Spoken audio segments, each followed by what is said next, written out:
I'm Dr. M. Shweta, anesthesiologist and critical care specialist in LIMS Hospital. మన దగ్గరికి almost patients అందరూ ఎమర్జెన్సీకి వచ్చినప్పుడు ఎట్లా మేనేజ్ చేస్తాం మన లిమ్స్ హాస్పిటల్లో ఒక ప్లాన్ ప్రకారం మేనేజ్ చేయాలి. ఇది ఇప్పుడు డిస్కస్ చేయబోతున్నాము. ఫస్ట్ పేషెంట్స్ అందరూ ఒకేసారి ఒక 10 పేషెంట్స్ 11 పేషెంట్స్ అట్లా ఒకేసారి క్యాజువాలిటీకి వచ్చినప్పుడు మనం దాన్ని ఎట్లా చేయాలి మేనేజ్, ఎవరికి ముందు ప్రయారిటీ ఇవ్వాలి. ఇప్పుడు మన స్టాఫ్ కొంతమంది ఉంటారు, 5 మెంబర్స్ 6 మెంబర్స్. సో వాళ్ళకి ఎట్లా రోల్ అనేది అసైన్మెంట్ చాలా ఇంపార్టెంట్. అంటే నువ్వు ఈ రోల్ ప్లే చేయాలి, నువ్వు ఈ రోల్ ప్లే చేయాలి, నువ్వు ఇది చూసుకోవాలి, ఇది చూసుకోవాలి. ఆ అసెస్మెంట్ కూడా మనకి చాలా ఇంపార్టెంట్ హాస్పిటల్లో. ఎందుకంటే మనకి పేషెంట్స్కు ఎవరికి ప్రయారిటీ ఇవ్వాలి, ఎవరిని ఫస్ట్ తీసుకోవాలి, ఫస్ట్ ప్రయారిటీ ఎవరికి ఇవ్వాలి అనేది చాలా ఇంపార్టెంట్ హాస్పిటల్లో, క్యాజువాలిటీ ఎస్పెషల్లీ క్యాజువాలిటీలో. సో మనము ట్రైనింగ్ కూడా స్టాఫ్కి కమ్యూనికేషన్ అంటారు, కమ్యూనికేషన్ ఎట్లా చేయాలి.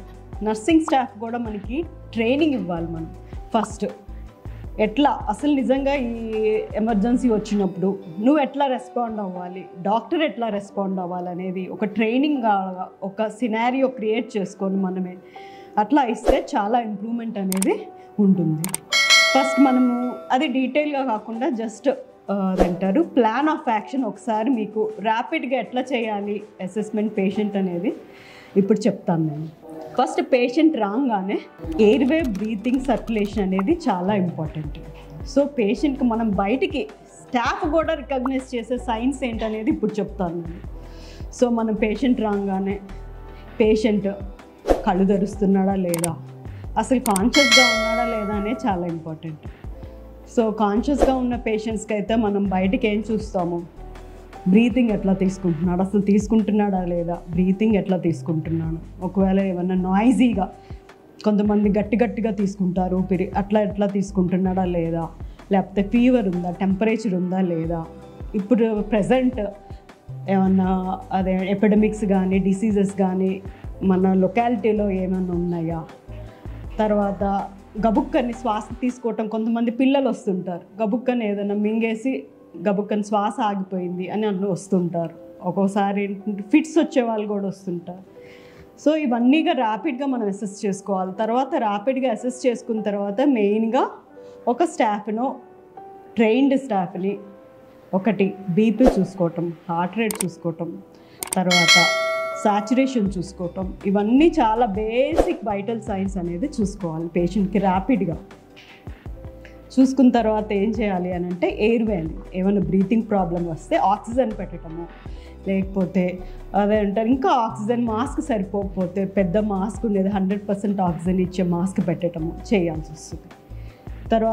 తర్వాత ఏంటంటే మనకున్న తర్వాత ఏంటి ప్లాన్ ఆఫ్ యాక్షన్, ఎట్లా ప్లాన్ చేయాలి ఇలాంటి పేషెంట్స్ని. ఒకవేళ కాన్షియస్గానే ఉన్నాడు, ఈ బ్రీతింగ్ ప్రాబ్లమ్స్ అన్నీ ఉన్నాయి. సో మనము ఏం చేయాలంటే మానిటర్ కనెక్ట్ చేసుకొని ఏమన్నా అల్ట్రాసౌండ్ కావాలా, ఎక్స్రేస్ కావాలా, తర్వాత ఇంకేమన్నా అవసరమా అనేది అసెస్ చేసుకోవాలి. అది డాక్టర్ లెవెల్లో జరుగుతుంది. తర్వాత ఏం చేయాలి అని అంటే సర్క్యులేషన్. ఒకవేళ నిజంగానే ట్రామా పేషెంట్ వచ్చాడు, ట్రామా పేషెంట్ ఒకసారి అంటే ఫేస్ మొత్తం ఇంజరీస్ అయ్యి ఉంటాయి, వాళ్ళకి ఎట్లా ఉంది పేషెంట్, బ్రీతింగ్ తీసుకుంటున్నాడా లేదా, లేకపోతే వాళ్ళ బ్లడ్ ప్రెషర్ ఎట్లా ఉంది. తర్వాత బ్లడ్ ప్రెషర్ తక్కువగా ఉంటే వైడ్ డోర్ క్యానులాస్ అని ఉంటాం, క్యానులాస్ పెట్టేసి ఫ్లూయిడ్స్ ఇన్ఫ్యూజ్ చేయటం. తర్వాత హెచ్బి ఎట్లా ఉంది మెయిన్. తర్వాత ఇన్వెస్టిగేషన్స్ వస్తాయి, ఇన్వెస్టిగేషన్స్ ఇంకేమన్నా చేయించాలా, సో పొట్టలో ఏమన్నా బ్లీడింగ్ అవుతుందా లేదా, అసలు మెయిన్ వైటల్ సైన్స్ చూసుకున్న తర్వాత ఇవన్నీ కూడా మనకి చాలా ఇంపార్టెంట్. ఒకవేళ నిజంగా ఎయిర్వే బ్రీతింగ్ ఇంపార్టెంట్ కాబట్టి మనం ఏబీజీ, ఒకవేళ అదర్ అసెస్మెంట్ ఇన్వెస్టిగేషన్స్ ఇంకా ఏబీజీ చేసుకోవాలా, లేకపోతే క్యాప్నోగ్రాఫ్ అంటారు, PCO2 అనేది బిల్డప్ అవుతూ ఉంటుంది సరిగ్గా బ్రీతింగ్ చేసుకోలేని పేషెంట్స్కి.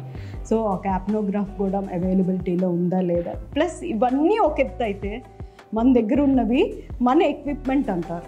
ఎక్విప్మెంట్ అనేది ఎమర్జెన్సీలో ఏమేమి ఇంపార్టెంట్, ఎయిర్వేకి కొంత ఎక్విప్మెంట్ కావాలి, సర్క్యులేషన్కి కొంచెం ఎక్విప్మెంట్ కావాలి, తర్వాత ఇంకేమన్నా ఇన్వెస్టిగేషన్ చేయాలంటే అవన్నీ ఇన్వెస్టిగేషన్స్ మన అందుబాటులో ఉండాలి. లిమ్స్ హాస్పిటల్లో అన్నీ అందుబాటులో ఉన్నాయి. ఏమేం కావాలి అసలు ఆక్సిజన్ మాస్క్ అనేది మినిమం, ఆక్సిజన్ మాస్క్, ఎన్ఆర్బిఎం మాస్క్, తర్వాత సరిగ్గా బ్రీతింగ్ చేసుకోలేని వాళ్ళకి ఎయిర్వేస్, సక్షన్, తర్వాత ఒకవేళ నిజంగా ఎయిర్వే బ్రీతింగ్ లేని పేషెంట్స్కి ఒకవేళ ఎమర్జెన్సీగా ఇంటుబేట్ చేయాల్సి వస్తే ఇంటుబేషన్ ఎక్విప్మెంట్, ఇవన్నీ కూడా మన అందుబాటులో దగ్గరలో ఉండాలి. ఎమర్జెన్సీ క్యాజువాలిటీలో చాలా ఇంపార్టెంట్.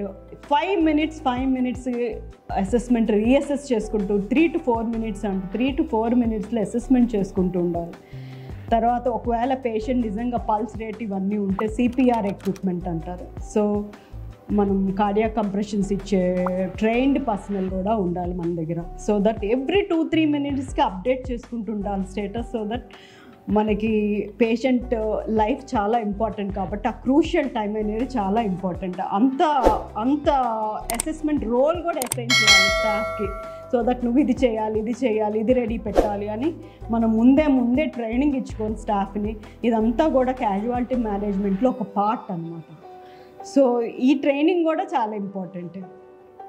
సో అవసరమైతే ఇంకా అప్డేట్ ఇన్వెస్టిగేషన్, సిటీ స్కాన్ అవసరమైతే ఒక్కొక్కసారి ఏంటంటే హెడ్ ట్రామా అయిన పేషెంట్స్కి ఏంటంటే ఎమర్జెన్సీగా సిటీ స్కాన్ కూడా అవసరం పడవచ్చు. ఎందుకంటే అసెస్మెంట్ అనేది చాలా ఇంపార్టెంట్ క్రూషియల్ స్టేజ్లో. స్పైన్ ఏమైనా ఇంజరీస్ ఉన్నాయా, హెడ్ ట్రామా అయిన పేషెంట్స్కి సిటీ స్కాన్ అవైలబిలిటీ, ఇవి కూడా చాలా ఇంపార్టెంట్ క్యాజువాలిటీ మేనేజ్మెంట్లో. ప్లస్ ట్రైన్డ్ స్టాఫ్ చాలా ఇంపార్టెంట్ హాస్పిటల్లో. ఎందుకంటే 2 to 3 minutes అనే ఆ టైం గ్యాప్లో కూడా మనము ఎమర్జెన్సీగా మేనేజ్ చేసుకుంటూ ట్రైనింగ్ ఇచ్చుకుంటూ పేషెంట్ లైఫ్ సేవ్ చేయటమే మన ముఖ్య ఉద్దేశం. Thank you.